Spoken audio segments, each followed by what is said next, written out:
Okay, so this video is from my trip to Beijing this past summer. I was lucky enough to get there just a couple months after this ADA gallery had opened, and it was a really cool experience. I just quickly took these vids. I was just taking these vids to send them to a buddy. Thought I'd post them on here, thought people would enjoy them, because man, this place was really special and it was a really cool visit. Definitely want to get back there one of these days soon. But yeah, the guys there are incredibly friendly. Even spoke a bit of English. One guy spoke really good English, but it was just really nice to chat, connect over fish, and aquascaping. So let's go ahead and get to the video. All right, so right as you walk in, there's this really beautiful piece of photography, and then it's just right to the first tank. And this tank is really cool because it's visible from both sides, so you can already see through to the gallery. And this just had really beautiful, really strong rocks, really strong hardscape in here, beautiful plants, great tech. I really wanted one of those CO2 diffusers, but it's ADA, so it was super pricey. But yeah, great school of cardinal tetras and rummy nose tetras in there. And then as you walk down this little hallway, it's pretty cool. It's got like a little timeline of ADA and some of like Takashi Amano's achievements, and just a lot of really cool little tools, and an old tank there and old aqua journals, and then just some equipment and other things, which was really cool. And then a little tribute here to Takashi. And this place had free coffee, which was really nice. And then now we're inside the actual gallery, and then this tank was really nice. Just beautiful school of Congo tetras, really colorful, vibrant. Some Amano shrimp in there, really nice hardscape, a lot of beautiful stems, good variety of stem plants in there too, some Ludwigia and different versions of Rotala as well, I think, in there. I really like the hardscape in here as well, with the like some spider wood that's kind of spindly, and just really beautiful mix of cardinal tetras and some other tetras in there as well, and then some harlequin rasboras. This was probably my favorite one of these tanks. Just such a beautiful hardscape, just really powerful, really striking rocks, and beautiful school of fish in there. I really like this green tetra rasbora. I was actually talking to one of the ADA workers as I'm walking through here, and we were talking about those fish right there. Okay, so this tank was classic Iwagumi design. Really nice, pretty simple plant layout. Just, some Eleocharis and then huge school of cardinal tetras.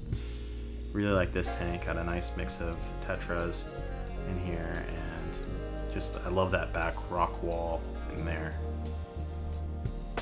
Here we're getting into their Doa line, which I like these a lot because it seems like something that you actually could have in your apartment. And I just like having these terrestrial plants coming out, and these systems were really cool and looked just really amazing.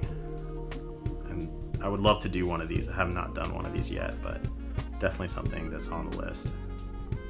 Cool little Wabikusa holder. Some smaller ones that you could even have in your bedroom, or some of these you could even work into like your office or something, but I thought these were really impressive. Yeah, it's even some smaller ones with a little Wabikusa ball in there. But this clearly was like the showpiece of this gallery. This tank, I mean, this is amazing. I was talking to the guy quite a bit about this, and he was saying that this cost about 800,000 RMB, which is a pretty hefty price tag. And there's only 3 of them, the ADA ones that they have, and one in Tokyo, and then this one in Beijing, and I'm not sure where the other one's at, but this one was really impressive, especially like just that smoke, that mist billowing off of it. And you can see the 2 tanks are just huge, and they had pretty good variety of fish in there. See some Kurai tetras in there, and a bunch of other varieties of tetras, some cardinals, and just really cool setup in there. And the cories, I was in love with these cories.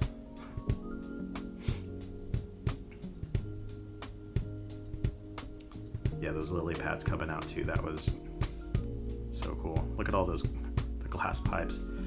Man, quite a bit of filtration in there. He was saying that maintenance every day, a couple hours at least. Bunch of items for sale. Ended up buying one of those shirts. Had to have it. I thought these filters are really cool, these canister filters, but naturally they carry a pretty hefty price tag. These nano tanks were really cool. Really liked a lot of these different systems they had. Cool little scapes.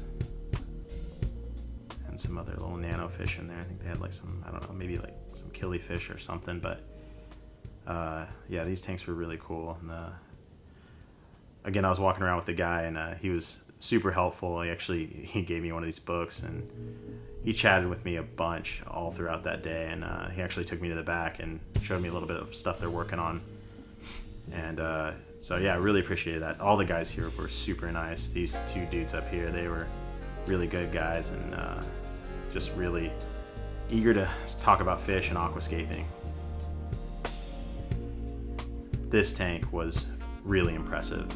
Just huge, super deep, and some cool fish in here. Looks like they got some Pandagara and a couple different types of tetras in there. But yeah, I love the stone in here, the different types of stone they're using. I think I saw like maybe some Frodo stone in there. Yeah, got a pretty cool feature there. You saw like the sump dripping over, the overflow. And then here we are on to the final tank of this gallery. 3-island design, a lot of cool mosses in there, really strong carpet, and a bunch of cool little Anubias plants, and some Bucophilandra. You see some red book there. But yeah, this tank was really cool as well. But yeah, I just really enjoyed this gallery, and I couldn't get enough of it. I just stayed in there and hung out for quite a while, especially on this tank.